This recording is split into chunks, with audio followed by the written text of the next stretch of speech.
अस्सलाम वालेकुम, आप देख रहे हैं डॉन न्यूज़। मैं मेज़बान अब्दुल गफ्फार और जनाब पाकिस्तान सुपर लीग में सबसे ज़्यादा 9 मरतबा यानी कि तमाम 9 मरतबा प्लेऑफ खेलने वाली पेशावर ज़ल्मी की टीम इस बार मुश्किलात से दो चार हो गई है। कल कोयटा ग्लेडिएटर्स ने उन्हें आउट क्लास किया, अगर कहा जाए तो गलत नहीं होगा। 64 रन से शिकस्त दी। 178 रन बनाए कोयटा ग्लेडिएटर्स ने और पेशावर ज़ल्मी की टीम सिर्फ 114 रन बनाकर आउट हो गई। पेशावर ज़ल्मी की इस नाकामी के बाद और कोयटा ग्लेडिएटर्स की कामयाबी के बाद पॉइंट टेबल पे बहुत बड़ी तब्दीलियां हुई हैं। अब हमें टॉप 4 बड़ा क्लियर दिखाई दे रहा है कौन सी 4 टीमें इस वक्त बहुत बेहतर पोजीशन में हैं और मुल्तान सुल्तान और पेशावर ज़ल्मी के लिए अब बड़े मुश्किल दिन आगे चल के आएंगे, चूँकि अब इनको हर मैच जीतना पड़ेगा।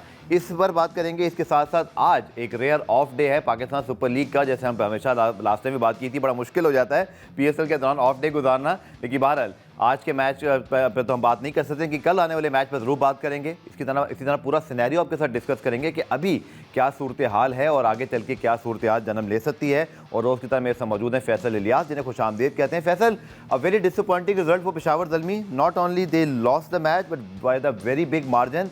और वो जो हम बात कर रहे थे ना कि एक मोमेंटम इनका बना है, वो पूरी तरह उसको खो दिया कल। और कोयटा ग्लेडिएटर्स फ्रॉम नोवेयर एकदम से उन्होंने अपनी एक छलांग मारी है and they look like a very settled team now. और आगे चल के मुझे लग रहा है मुल्तान सुल्तान और पेशावर ज़ल्मी के लिए प्रॉब्लम ही प्रॉब्लम है। फैसल, आपको शायद याद हो, हमने अपने शोज़ में बात की थी कि कराची अब ऐसी पोजीशन पे था कि अगली 2 टीमें लाहौर और कोयटा अगर अच्छा खेलती हैं तो वो उनको डिस्प्लेस करेंगी। तो अब कराची को देखें, कराची 4th पोजीशन पे आ गया है और कोयटा और लाहौर दोनों ऊपर चले गए हैं। अगर कोयटा की स्पेशली बात की जाए, very complete performance from them. हमने लास्ट मैच में आपने कहा था कि ये बार बार नहीं होगा कि वो रन रोकेंगे, लेकिन अगर आप देखें एग्जैक्टली सिमिलर सिचुएशन है। अगर ये 150 भी करते तो उन्होंने नहीं बनाने थे मुल्तान सुल्तान ने। सो आउटस्टैंडिंग परफॉर्मेंस। अगर एक टीम बॉलिंग से मैचेस जीतना शुरू करती है तो वो टीम खतरनाक होना शुरू हो जाती है टूर्नामेंट में।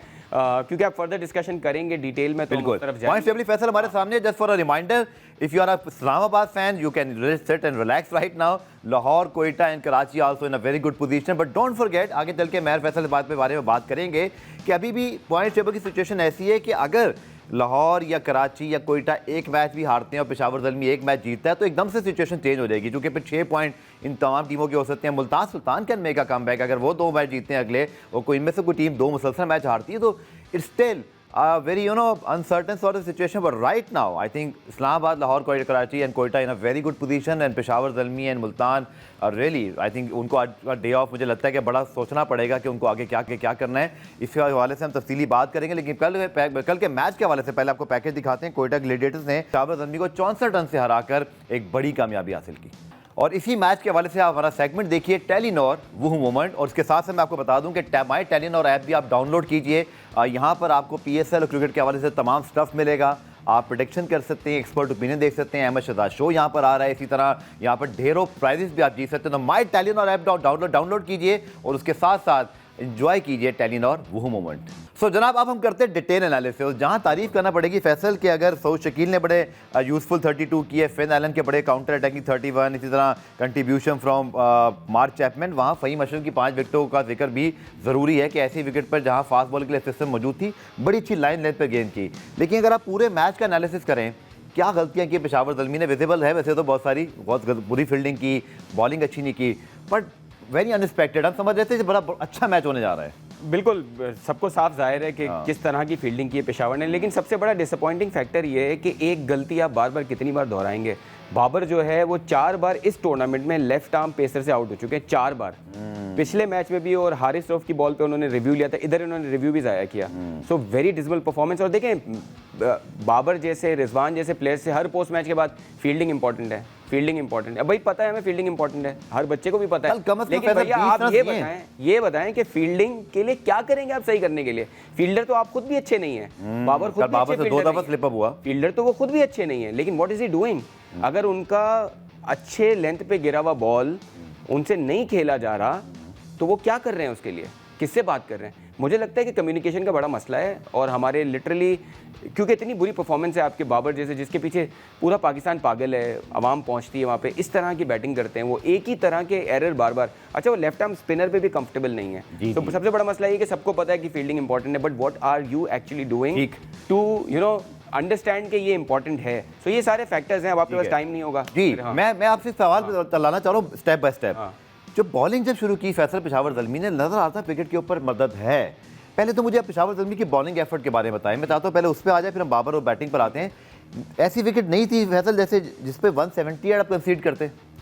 जैसे आपने खुद कहा कि 20, 22, 25 रन आपने फील्डिंग से कंसीड किए। असल में फील्डिंग के दो एस्पेक्ट हैं। एक तो ये कि फील्डिंग बुरी होती है तो सामने वाली साइड को रन्स मिलते हैं, दूसरा ये कि मोमेंटम भी मिल जाता है बैटर्स को। एक ऐसी पिच थी जहाँ पे फ़हीम अशरफ जो है 5 विकेटें ले गए। लेकिन चलें अब ये अगर बात करें क्वेटा की, आप कुछ अच्छी बातें देखें। फ़हीम अशरफ जिनको बहुत हैवीली रन पड़ रहे थे उनको उन्होंने बॉलिंग में बैक किया दोबारा। ठीक है। पहले ओवर में बाबर ने उनको 6-4 मारा, उसके बाद भी सऊद शकील ने उनको बैक किया। ठीक है। ये भी एक चीज़ें जो क्रेडिट देने की हैं। और फिर फ़हीम ने अशरफ ने डिलीवर किया, उन्होंने जिस तरह बैटिंग में डिलीवर किया था पिछले मैच में जी ठीक। कराची के अगेंस्ट बड़ा क्रिटिकल, उन्होंने 45 रन किए थे, 46 रन। इस बार उन्होंने 5 विकेटें लेके प्रूव किया कि ही मीन्स बिजनेस। देखिए ये PSL की लीग है, इसमें बाबर से, रिजवान से, इन बड़े प्लेयर से बहुत ज़्यादा एक्सपेक्टेशन है कि ये तो मतलब हर मैच में रन करेंगे और यहाँ पे फेल हो रहे हैं, बहुत बुरी बात है।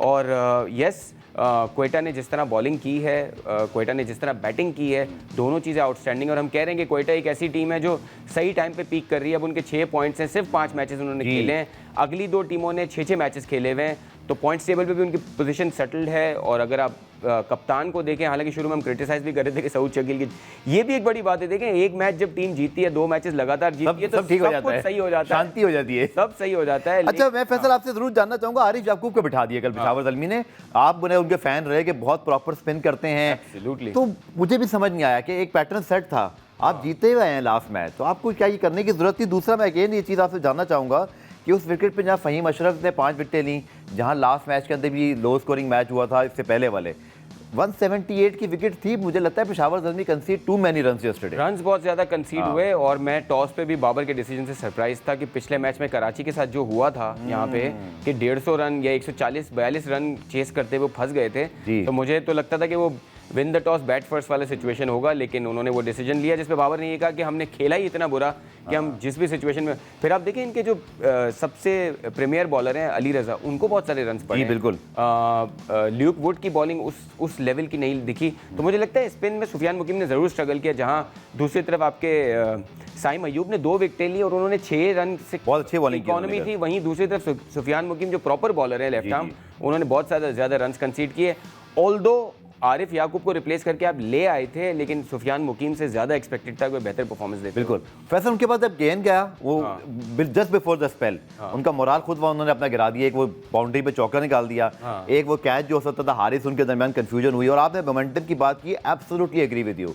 वो जो रायली रोसो को आपने मोमेंटम दिया ना, उन्होंने फिर देखें टूर्नामेंट में स्ट्रगल कर रहे थे, बट उन्होंने जो 18 पे 27 किए हैं, उन्होंने बेसिकली पूरा स्कोरबोर्ड चला दिया। और उन्होंने पेशावर ज़ल्मी की फील्डिंग उसके ऊपर मुल्ज़ इल्ज़ाम है यहाँ पर। उन्होंने एक काम और किया, अली रज़ा की एक वीकनेस है लेफ्ट आर्मर्स के, लेफ्ट हैंडेड बैटर्स करवाते हैं। उन्होंने लेफ्ट हैंडेड बैटर होते हुए उनको सही से उनकी पूरी लाइन और लेंथ शटर कर दी। उसके बाद वो अली रज़ा कमबैक नहीं कर पाए। बिल्कुल। ये इस तरह के जो बैटर्स होते हैं ना, इनको ज़रा सी स्निफ मिल जाए ना तो वो सामने वाले बॉलर को बिल्कुल ही यूजलेस कर देते हैं। उन्होंने ये काम कर दिया अली रज़ा को, जो मारे इन्होंने एक ओवर में 4-5 बाउंड्रीज मारी, उसके बाद अली रज़ा बिल्कुल हिल गए। उसके बाद बॉलिंग ही इनके कंट्रोल में नहीं आई। तो ये जब आपने फील्डिंग में उनको चांस दिया तो रायली रोसो ने अपना काम कर दिया। ठीक है, इसके बाद क्या हम क्वेटा की फिर बॉलिंग पर आए। ल्यूक वुड का भी एक रेयर ऑफ डे रहा, चूंकि हम ये बात कर रहे थे भाई नाहिद राना आए हैं तो आप ल्यूक वुड को खिलाएंगे, नाहिद को खिलाएं, बट कल ऐसा लगा कि ल्यूक वुड के स्पेशली 4 में 35 साल के बुरे नहीं हैं, अज़ारी जोज़फ भी बहुत अच्छा खेले, लेकिन ल्यूक वुड से जो एक्सपेक्टेशन पावर प्ले में थी वो मुझे कल दिखाई नहीं दी। थोड़ा सा आपने देखा वेवर्ड हो गए, लेफ्ट साइड पे बॉलिंग हुई, बाद में पेशावर ज़ल्मी ने आखिरी 5 ओवर में रन नहीं दिए, कवर अप किया उन्होंने, कवर अप किया, लेकिन पावर प्ले कल बहुत बुरा चला गया पेशावर ज़ल्मी का। ऑलमोस्ट 10 रन पर ओवर बने हुए थे कल। मेरे हिसाब से कल पेशावर ज़ल्मी दोनों ही पावर प्लेस में हारा है, अपने बॉलिंग पावर प्ले में भी हारा और अपने बैटिंग पावर प्ले में भी हारा। जिस तरह से बाबर और देखें ज्यादा बुरा इसलिए लगता है कि बाबर को एक स्टार्ट भी मिल गया था, कुछ रन्स भी आ गए थे। बिल्कुल। आमिर के सामने वो कोई अनप्रिपेयर्ड दिखे, ऐसा मतलब आप कैसे एक पूरा बाउंसर नहीं है उस पर आप डक कर रहे हैं। अब आमिर उस तरह का बड़ा रेयर हमने देखा बाबर आजम को गेंद हेलमेट पे लग जाए, बहुत रेयर होता है ऐसा। आई एम वेरी सरप्राइज कि बाबर इसके लिए बिल्कुल ही तैयार नहीं थे, क्योंकि देखिए आमिर का पता है कि वो दोनों तरफ बॉल को घुमाएंगे। अगर आप लेफ्ट आर्म देखें, आपके जो टीम है पाकिस्तान की जो नेशनल साइड है उसमें भी आप देखें आपके पास शाहीन शाह जैसा पेसर है, आप किधर प्रैक्टिस करते हैं?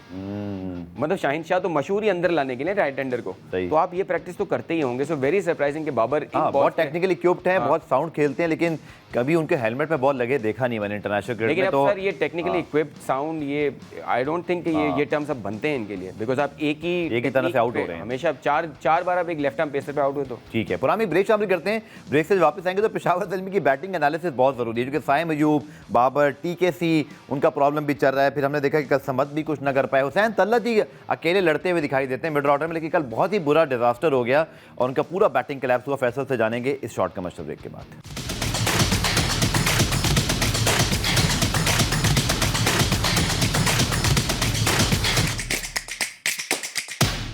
सो कहते हैं ना day to forget for Peshawar Zalmi, but आगे सिचुएशन जो होगी वो तो अभी हमने खास सेगमेंट आपके लिए पूरा रखा हुआ है कि आखिर 5:30 के बाद हम पूरा पॉइंट टेबल डिस्कस करेंगे। बट एक चीज़ आमिर ने जो पिछले मैच में किया वो करके दिखा दिया दोबारा। देखिए आमिर भी कोई मामूली बॉलर नहीं है, पाकिस्तान को चैंपियंस ट्रॉफी जितवाने वाले अपने दौर के। कुछ लोग कहते हैं वसीम अकरम, आई थिंक हमारे साबिक वज़ीर साहब ने कहा था कि जब मैंने टैलेंटेड 19 साल की उम्र वसीम अकरम को देखा था और अब मैं मोहम्मद आमिर को देख रहा हूँ, मोहम्मद आमिर उनसे भी ज़्यादा इंटेलिजेंट बॉलर हैं, ये उस पाए के बॉलर हैं, लेकिन अब रिटायर हो चुके हैं।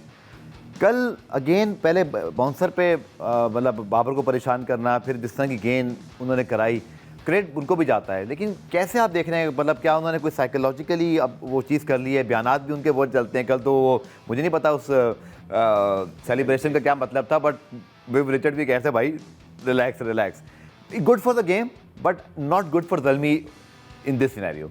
हाँ, मतलब ज़ल्मी के लिए ये हो गया। लेकिन देखिए आमिर ने कल पोस्ट मैच बड़ी अच्छी बातें की उन्होंने। उसमें एक अच्छी बात ये थी कि जब आप किसी टूर्नामेंट में आते हो, उसका जो प्रोसेस होता है उसमें सीखने का, हार्डवर्क करने का, उसके बाद जब रिजल्ट्स आते हैं तो आप एंजॉय करते हो। ये वो बात है जो एक प्रोफेशनल को करनी चाहिए। ठीक है कि आपका प्रोसेस क्या है। हमें बहुत सारे बैटर्स का, Babar is an exceptionally talented player, लेकिन उनका प्रोसेस नहीं समझ में आता कि वो अपनी गलतियों, ना ही कभी वो डिस्कस कर पाते हैं। एक कम्युनिकेशन का बड़ा मसला है कि वो अपने साथ क्या कर। अब बाबर की अगर आप प्रेस कॉन्फ्रेंस चलाएं, आपको कुछ समझ में नहीं आएगा। ठीक है कि उन्होंने क्या गलती निकाली और उसका वो क्या हल निकालेंगे। एक चीज़ हमारे हम सबको आ गई है, ये इंपॉर्टेंट है, ये इंपॉर्टेंट है, ये हर चीज़ इंपॉर्टेंट है। ठीक है, लेकिन आप उसको इंपॉर्टेंट बनाने के लिए आप कर क्या रहे हैं, जो देखिए इसलिए फ़र्क दिखता है। आमिर इस एज में भी अगर बहुत सारे एक्सट्रीम पेसर्स से अच्छी बॉलिंग करा रहे हैं, इसका मतलब वो कुछ तो हार्ड वर्क कर रहे होंगे।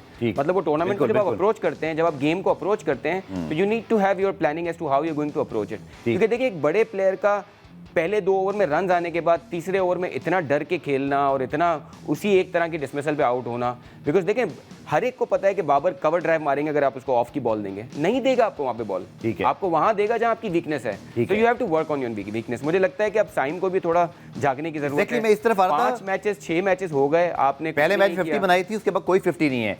दूसरा फैसल 500 रन बनाए थे इन दोनों ने मिलकर, बाबर साइम ने गुज़िश्ता PSL में as opening player 500 plus run. अब आप इस बार 100 भी नहीं हुए, बहुत बड़ा डेंट है पेशावर। मेरा एक वो है कि बाबर की अगर आप साइम के बारे में बात सुने तो बच्चा है, वो कम बैक करेगा। हम सब समझते हैं बच्चा है, कम बैक करेगा, but this is professional cricket, you have to deliver every other day. हम नहीं कह रहे टाइम का क्या इशू देख रहे हैं फैसल आप? क्या वो जो मैंने एक बात की थी, क्योंकि कुछ टाइमिंग ऐसी बनी कि वो इंजरी के फौरन बाद एक तरह से PSL में ही आए, तो वो शायद थोड़ा सा वो जो एक मोमेंटम बनता है। इंतमाम ग्रेट इंतमाम ने भी बात की कि देखें जब आप इंजरी के बाद वापस आते हो 4-5 महीने बाद थोड़ा सा टाइम लगता है। तो शायद वो जो उनको शायद कुछ प्रैक्टिस मैचेस मिल जाते।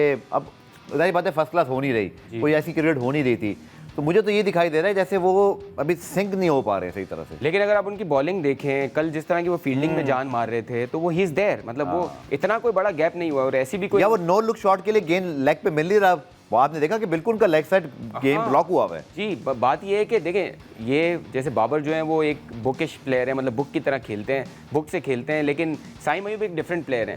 सही है, उनको उस अपने मौजों में आने के लिए थोड़ा टाइम लगेगा क्योंकि वो अलग तरह के प्लेयर हैं। लेकिन वो जो फील्डिंग पे, अपनी बॉलिंग पे जो डिलीवर कर रहे हैं, तो वो टीम के लिए अपनी जान मार रहे हैं, कवर अप कर रहे हैं। एक प्रॉपर उनको 4 ओवर कराने वाला बॉलर मिला हुआ है साइम की। अगर आप उनको कल सुफियान मुकीम से कंपेयर करें, बहुत बेहतर बॉलिंग, बिल्कुल विकेटें भी लेकर दी। सो बात ये है कि लेकिन अगेन बिकॉज वो पाकिस्तान, देखें जब पाकिस्तान की टीम से वो निकले हैं, सारा ये था कि यार ये अगर होते तो हम ये सब जीत जाते, लेकिन जिस तरह की वो बैटिंग कर रहे हैं, कैसे वो जिताते पाकिस्तान को। लेकिन अगेन एक बात ये भी है कि कल की पिच थोड़ी डिफिकल्ट भी थी। मुझे लग रहा है अगर कराची भी इस तरह बुरे तरीके से आउट हुआ, इसका मतलब है कि यहाँ पे चेस करना इज रियली वेरी। फैसल यहाँ पे वो बात फिर दोबारा हम दोहरा लेते हैं कि अगर पेशावर ज़ल्मी बहुत अच्छी बॉलिंग करके अपनी टीम को 150 तक 160, जो बाबर ने कहा भी था टॉस पर, उतनी शाइन नहीं 150 160 का आता है, इतना तो इन सबको पिच रीड कर ही लेते हैं, इनको पता होता है। बट आप 178 करा देंगे तो आप already under fire batting line को आपने प्रेशर में डाल दिया, तो उनके बॉलर्स पे फिर कल ज़्यादा इल्ज़ाम जाता है कि आपने अपने बैटिंग लाइन पे भी बोझ डाल दिया। जी हाँ, मतलब तीनों शोबों में वो कल तो फेल हुए बिल्कुल, पेशावर वाले। लेकिन एक चीज़ ज़रूर है कि जब आपकी हवा रुक जाती है लाहौर वाली कंडीशन में और थोड़ी सी बॉल स्किड हो रही हो ना, मुझे लगता है बॉलर को बहुत एडवांटेज मिल रहा है। कल जिस तरह का बाउंस मिल रहा था, मतलब आप देखें फ़हीम अशरफ जो है वो कीपर उनको उछल के बॉल्स पकड़ रहे थे, तो इसका मतलब पिच वाज हेल्पिंग अलॉट। तो उसके हिसाब से पिच को रीड भी गलत किया है। मुझे बाबर और रिजवान का यही प्रॉब्लम दिखता है कि वो they are not there in the game. मतलब वो पूरा एक होता है ना कि होमवर्क करके आए बंदा या दिमाग में कोई प्लान हो, वो प्लान मतलब ठीक है, ऑन अ गिवन डे जीत गए तो वेरी गुड, ग्रेट हो गया, हार गए तो बस इंपॉर्टेंट है, बस पता नहीं है कि कैसे उसको मैनेज करना है। ये बड़ी बुरी वो सिचुएशन है। ठीक है, एक और चीज़ वैसे जो मैं डिस्कस करूंगा, मिच ओवन, अब्दुल समद, हमने देखा कि हमने कल तारीफ की थी डैरेन मिचेल की और सिकंदर रजा की कि एज अ फॉरेन प्लेयर्स उन्होंने क्या प्रोफेशनल डिस्प्ले किया। I think for me that was the partnership of the tournament and the टी इन दोनों की inning one of the best. Lahore की पिच पे था जी, लाहौर किसी विकेट पे 186 उन्होंने चेस करवा दिए। तो कल अगर आप देखें तो मिच ओवन, अगर आप बात करते हैं अब्दुल समद की, हुसैन तलत फाइटिंग वो रुकते हैं, लेकिन वो इस तरह के प्ले नहीं कि गेम आपसे ले जाएंगे। सो मुझे मिच ओवन और अब्दुल समद के ऊपर भी डिस्कस करना है आपसे कि उस तरह की कंसिस्टेंसी अब तक दिखाई नहीं दी, हालांकि दोनों को प्रॉपर रन दे रहा है पेशावर दलमी। पेशावर दलमी ने कुछ चॉप एंड चेंजेस बैटिंग में नहीं किए हैं। अगर आप उस दिन की बैटिंग देखें ना, सिकंदर रजा की और उनकी डैरेन मिचेल की, आप देखें उन्होंने बहुत सारा गेम जो है ना बैकफुट पे खेला है। बिल्कुल, उन्होंने बहुत सारी ऑफ स्टंप की बॉलें बिल्कुल पीछे आके पॉइंट के ऊपर से मारी हैं, लेग की भी बॉलें पीछे मारी हैं। मेरे हिसाब से इस तरह की पिच पे जहाँ बहुत ज़्यादा पेस आना, बॉल आप पे बहुत आना शुरू हो जाती है बाउंस के साथ, वहाँ आपको थोड़ा सा बॉल का पेस यूज़ करें, समद को, हाँ पेस यूज करें, थोड़ा सा बिल्कुल क्लोज टू द आई खेले ना, सही। हमने समद को देखा वो अजीब सिचुएशन में आ गए थे, मिच ओवन भी वही कर रहे थे। एग्जैक्टली। सो वो और उसको जो उनके एक और फॉरेन प्लेयर्स थे वो जो लेग स्टंप पे आउट हुए, वो भी आप देखें किस तरह का उन्होंने शॉट खेला, अजीब सा शॉट खेला। अच्छा, टॉम कॉलर कैटमोर की मैं बात आपने बिल्कुल जिक्र किया। जब आपका फॉरेन प्लेयर इस तरह से आउट हो जाए, जिस तरह के कल टीके से आउट हुए, उससे पहले आपको याद है क्लीन बोल्ड हुए थे, जहाँ पे बॉल सीम हो रही है, आपने पूरा लेग स्टंप छोड़ दिया वहाँ पे। तो ये समझ नहीं आया कि बैटिंग की टेक्निक, क्योंकि एक बात तो मैं साफ बोलूंगा, हमारे जैसी पीएसएल में हमें अपने फॉरेन प्लेयर से ज़्यादा उम्मीदें होती हैं सर, और पेशावर दलमी के अगर फॉरेन प्लेयर डिलीवर नहीं करेंगे और फिर साइम अयूब भी आउट ऑफ फॉर्म होंगे, फिर मुश्किल है सर। भाई सिवाय इस्लामाबाद के आप देखें सारे आपके जो बैटिंग में आपके फॉरेन, आपके डेविड वार्नर हो गए, विंस हो गए, आपके यहाँ पे आ जाए तो इवन डेविड वार्नर ने कराची में जब पेशावर दलमी के खिलाफ इनिंग खेली थी, अगेन एक फॉरेन प्लेयर की इनिंग। देखिए क्वेटा की आप एक और बात नोटिस करें, डेविड वार्नर सबसे खतरनाक प्लेयर है वहाँ पे, यहाँ पे बाबर सबसे बड़े खतरनाक प्लेयर हैं। इन दोनों मैचेस में किस बॉलर ने रिस्पॉन्सिबिलिटी ली उनको आउट करने की? मोहम्मद आमिर। बिल्कुल। सो ये भी एक क्रेडिट जाता है। बिल्कुल, लीडर ऑफ द अटैक बने हुए मोहम्मद आमिर के स्पेल ने कल लिटरली पेशावर दलमी के लिए जो है वो मुश्किल पैदा की। पहली बॉल पे चौका दिया था वार्नर ने उनको, उसके बाद उसको समझना, उसको आउट करना is a lot of credit. चलिए जी, हमने इस मैच को डिटेल एनालिसिस किया। अब हम ब्रेक के बाद पॉइंट्स टेबल लेकर आएंगे, क्योंकि सिनेरियो ऐसा नहीं है कि अगर आप बड़ी टीमों में इस वक्त फैन मौजूद हैं इस्लामाबाद के अलावा, तो आप बिल्कुल ही रिलैक्स हो जाएं, और अगर आप पेशावर दलमी से हैं, इवन मुल्तान से भी, कि बिल्कुल ही आपकी टीम बाहर होगी, नहीं सर ऐसा नहीं है। इस टूर्नामेंट में भी बहुत गेम बाकी है, उसको डिस्कस करते हैं शॉर्ट कमर्शियल ब्रेक के बाद।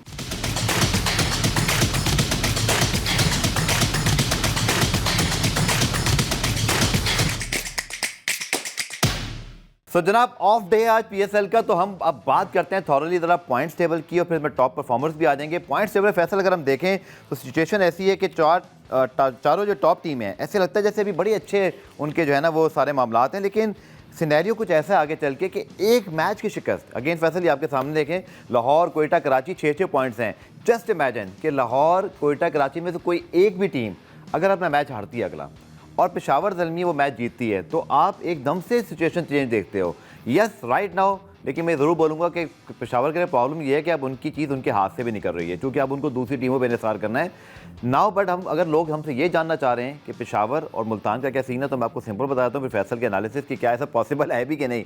देखिए जी, मुल्तान को तो अब चारों मैचेस जीत कर ये उम्मीद करनी है कि 10 पॉइंट के साथ ना उनकी रन रेट दूसरों से बेहतर रहे, जो बहुत मुश्किल दिखाई दे रहा है। एक तो ये बात फैसल, एक तो इसका आपने जवाब देना है कि क्या ये पॉसिबल है। पेशावर के लिए सिचुएशन थोड़ी डिफरेंट है, अगर वो चारों मैच जीतते हैं तो उनके 12 पॉइंट्स हो जाएंगे, उस सूरत में उनका रन रेट शायद उस वक्त बेहतर होता है। बट फैसल, क्या मुल्तान और पेशावर की फॉर्म को देखते हुए हालांकि पेशावर अभी एक मैच पहले तो ठीक लगी। Do you think these two teams can make a comeback, और ये जो हम अथल पथल की बात कर रहे हैं ये आगे चल के हमें दिखाई दे सकती है? देखिए मुल्तान के अगले 3 मैचेस हैं उनके अपने ग्राउंड में जी, जहाँ पे उन्होंने एक मैच जीता जो है वो अपने ग्राउंड में जीता है। वहाँ के लिए अगर वो कोई स्ट्रेटेजी बनाते हैं, वहाँ पे हमेशा अच्छा परफॉर्म करते रहे। हमने देखा है उनका रिकॉर्ड्स कितना अच्छे हैं, 80% रिकॉर्ड है उनका वहाँ पे। अगर वो उस तरह की स्ट्रेटेजी करके करते हैं तो देखिए लीग के लिए भी अच्छा होगा कि मुल्तान कुछ मैचेस जीते यहाँ पे। Exactly. तो मुझे लग रहा है कि they can do it, but it depends कि वो किस तरह लेते हैं। They have to come up with right 11, मतलब ओसामा मीर और इन प्लेयर्स को आप बिठा नहीं सकते। और अगर कुछ बैटिंग में अगर आपको तैयब ताहिर वगैरह को यूज करना है तो दे शुड डू इट, और इस तरह करके करें। और दूसरा इनके इंटरनेशनल प्लेयर्स भी इन्होंने बिल्कुल ही जैसे विली वगैरह जो बाहर है, मुझे लगता है कि मुल्तान के पिचेस पे they have to be in the side. ठीक है। कल का मैच वैसे बड़ा इंपॉर्टेंट है, पेशावर मुल्तान सुल्तान और कोयटा ग्लैडिएटर्स, उस पर मैं आऊँगा, लेकिन पहले पेशावर ज़ल्मी की तारीफ बता दीजिएगा, क्योंकि वो भी बॉटम पे बैठे हुए हैं। अगेन एक पॉपुलर टीम है, लोग परेशान है कि ये इनका रिकॉर्ड मौजूद है कि 9 के 9 प्ले ऑफ खेले हुए हैं, पहली मरतबा। ये they are in serious danger miss out. But आपको लगता है कि 4 मैचेस चूँकि बाकी हैं, 8 पॉइंट्स इनके पास हैं अपने जो कर सकते हैं, 4 पॉइंट्स हैं इनके पास। बताऊं इस हालत में भी मुझे इस हालत में भी लगता है कि ये कराची से बहुत बेहतर टीम है, क्योंकि देखें अभी सिर्फ एक गेम की मार है।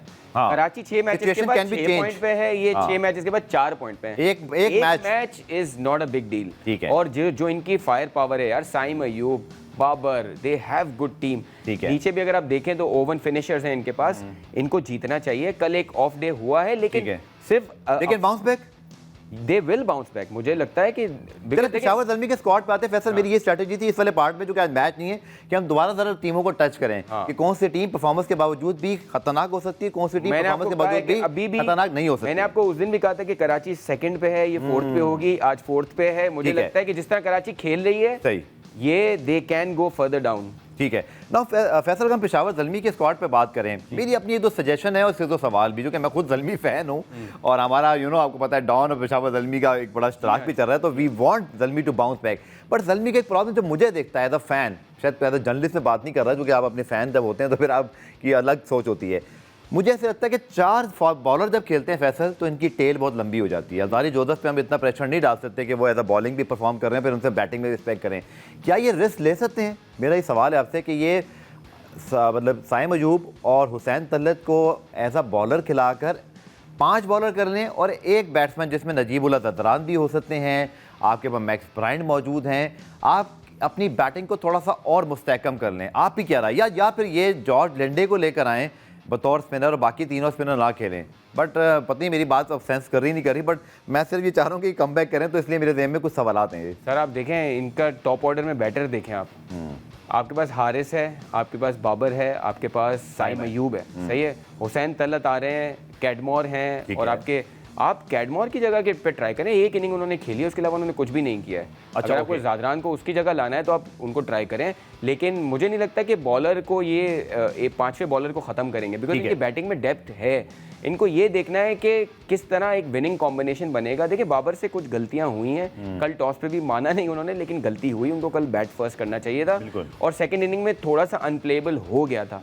और ये ऐसी साइड है कि इनका एक चीज़ जो ये कर सकते हैं, अगर बैटिंग में कुछ और चेंजेस ना करें, बैटिंग ऑर्डर को चेंज करें। आप इसको हारिस को ऊपर यूज़ करें भाई।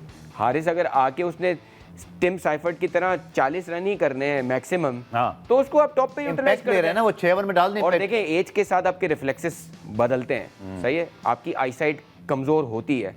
हो सकता है कि बाबर के साथ ये प्रॉब्लम्स हों, मैं नहीं कह रहा होगा, लेकिन आप क्यों नहीं तीसरे नंबर पे आ सकते, चौथे नंबर पे आ सकते हैं। अगर बाबर अपना ओपनिंग का स्लॉट छोड़ेंगे, हारिस को ऊपर लाएंगे, मुझे लगता है बहुत चेंज हो जाएगा सिचुएशन। चलिए ब्रेक लेते हैं, ब्रेक से जब वापस आएंगे तो पॉइंट्स टेबल पे भी रहेंगे, साथ साथ कल मुल्तान सुल्तान कोयटा ग्लैडिएटर्स का बड़ा अहम मैच है मुल्तान सुल्तान के लिए, तो लिटरली अब ये मस्ट विन मैच है। इसके ऊपर भी एनालिसिस करेंगे, मुल्तान सुल्तान क्या कर सकता है, डिस्कस करेंगे शॉर्ट कमर्शियल ब्रेक के बाद।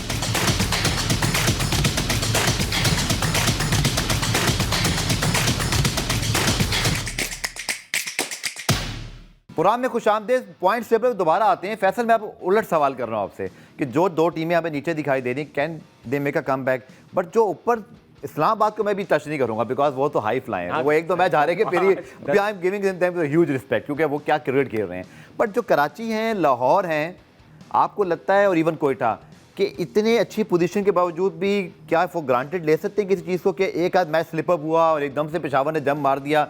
आपको इन तीनों में से किस टीम के साथ ऐसा होता हुआ दिखाई दे सकता है कि मुझे लगता है कि यार अगर एक आध मैच स्लिप अप हुआ, दलमी ऊपर आया तो कहीं ये ना फंस जाए। आपको क्या लगता है? पहले तो मैं ये कहूँगा कि ये इतनी अच्छी पोजीशन में, लाहौर और कराची तो इतनी अच्छी पोजीशन में नहीं है। वो 6 मैचेस के साथ 6 पॉइंट्स पे हैं, है। कराची भी 6 सिर्फ ये कि पॉइंट लेके बैठे हुए हैं। हाँ, 2 एडिशनल पॉइंट्स हैं ना उनके पास कंपेयर टू पेशावर। सही है, मुल्तान को अगर आप थोड़ा सा छोड़ दें क्योंकि उनके बहुत क्राइसिस चल रहे हैं। पेशावर को अगर हम, जो हमारी टीम भी है उसको अगर हम देखें, उनके सिर्फ 2 पॉइंट्स कम है। मैं आपसे ये कह रहा हूँ कि कराची एक ऐसी टीम है जो स्लिप हो सकती है। तो मुझे लगता है कि Lahore and Quetta will make it, और Peshawar and Karachi will fight for the 4th spot, और eventually I think Peshawar will make it to the top 4 because Karachi slip करता है तो बहुत लंबा स्लिप करता है, मुझे ये लग रहा है। कराची के फैंस आज मुझे लग रहा है YouTube कमेंट्स के अंदर आज फैसल को कुछ लिखेंगे जरूर। लेकिन मजा आएगा, ये चीज है। पिछले साल एक मैच जीता है, एक मैच जीता सही है उनका। आपको जिस तरह का वो पिछला मैच हारे हैं, ठीक है, मतलब कमेंटेटर ये कह रहे हैं कि इनको 4 ओवर पहले खत्म कर देना चाहिए, वो मैच वो हार के बाहर आ गए। और वो मैच इनको बड़ा भारी पड़ सकता है। तो अगर वो मैच आप जीते होते तो आज आपके 8 पॉइंट होते। पिछले साल क्या था? पिछले साल अगर आप देखें उनके कितने, अगर 8 मैचेस होते हैं, 6 मैचेस ऐसे थे जिसमें वो 1-2 स्टेप से पीछे रह गए। एग्जैक्टली, बहुत नेल बाइटिंग फिनिश थी उनकी और फाइट अच्छी की थी। कल का मैच जनाब उससे बात करते हैं, फैसल से एक्सपर्ट ओपिनियन लेते हैं। Now Multan Sultan Quetta gladiators playing in Lahore, और मुल्तान सुल्तान के तो लिटरली अब ये मस्ट विन मैच है। ये तो यहाँ अगर हारते हैं अब ये इनका फिर किल हो जाएगा कल, जो है ना, डू और डाई मैच है। मतलब ये अगर अब कोयटा से खेलेंगे और कोयटा ने जिस तरह खेल रहा है उस तरह खेल गया तो मुल्तान का तो फिर खत्म हो जाएगा गेम। क्या ऐसा मुल्तान फैसल कर सकता है कि जैसे उनके पास अगर हम उनका स्क्वाड सामने ले आए, पहले तो रिजवान कीपिंग करें, सबसे पहले मुल्तान लगे, मुल्तान लगे, वो रिजवान नजर आ रहे हैं हमें। रिजवान लॉन्ग ऑफ पे अच्छे फील्डर नहीं है, long on long off are your critical, थोड़ा सा अनइन्वॉल्व भी नहीं हो जाते जब आप उधर चले जाते हो जी। और वो क्या इशारे करते हैं मुझे, अगर वो वहीं से बॉलर को ये कह रहे हैं कि इसके यहाँ पे करा, तो क्या बैट्समैन नहीं देख रहा? कौन सी साइंस है? इवन आपको ये सबसे बड़ा फायदा होता है। देखिए बहुत सारे कैप्टन को प्रॉब्लम है, जैसे बाबर को यंग हारिस के पास जाके पूछना पड़ता है DRS लूं नहीं लूं। कप्तान खुद देख रहा हो तो उससे बड़ा जज कोई नहीं।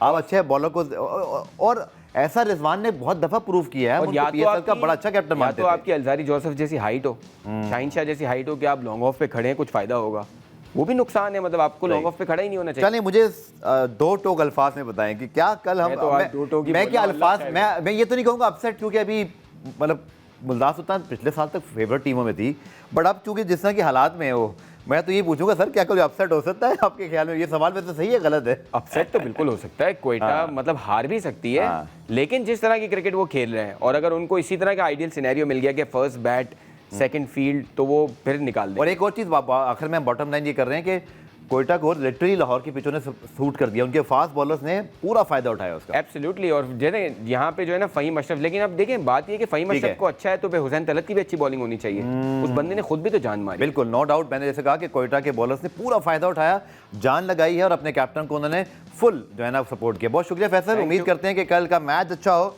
और जैसे फैसल ने कहा कि अच्छा ये है टूर्नामेंट के लिए कि जो टीमें बॉटम पर हैं वो भी जीतें, ताकि एक इंटरेस्ट जो है टूर्नामेंट का बाकी रहे। पुराना रिप्ले में आज के लिए इतने, कल दोबारा से मुलाकात होगी, तब तक के लिए अल्लाह हाफ़िज़।